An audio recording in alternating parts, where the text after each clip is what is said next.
Heads up here. We've got some new changes that are coming here really quickly. If you have or you are looking to buy an electric vehicle, the EV tax credit of up to $7,500, that's ending in less than 10 days. So we've got our Troy Lynch live for us this morning to talk about these big changes. Troy, there was a really big push for a while to get more electric vehicles out on the roadways. So to have this expire, it kind of loses the incentive for a lot of people. It does lose the incentive, even though electric vehicles technically cleaner than vehicles that use gas. However, a lot of the reason why people wanted to buy those electric vehicles was because of the tax incentives that came with it. And now I've been actually talking with people that work here at these car dealerships, and they said we are really pushing, trying to sell these cars before this tax credit ends on September 30th. Now, according to the Arizona Department of Transportation, Arizona actually a top 10 state in the country when it comes to the amount of registered electric vehicles.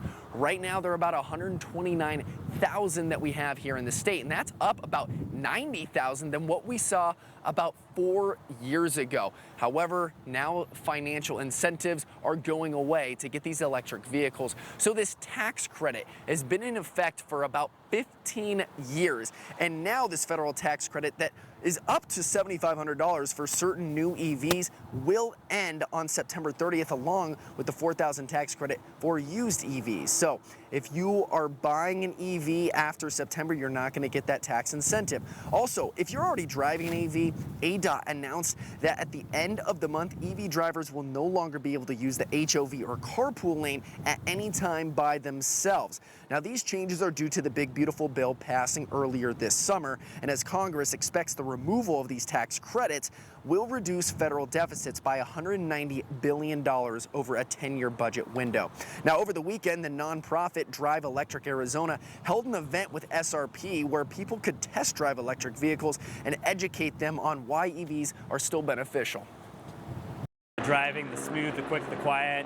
A lot of it is financial as well for customers. From a total cost of ownership standpoint, when you factor in the fuel savings, electricity is a lot cheaper to fill up than with gasoline. You factor in maintenance savings. You have about 1/10 of the moving parts in an EV than you do with a gasoline vehicle. Those add up over time, and while EVs are a bit more expensive up front, over time most customers see that savings.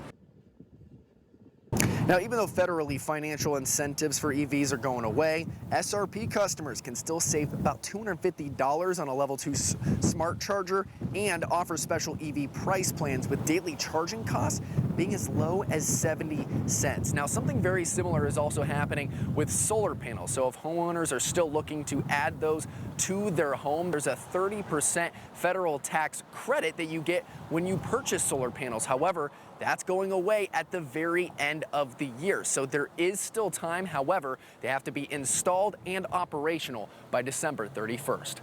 We're live here in Tempe. Troy Lynch, 12 News Today in AZ. Okay.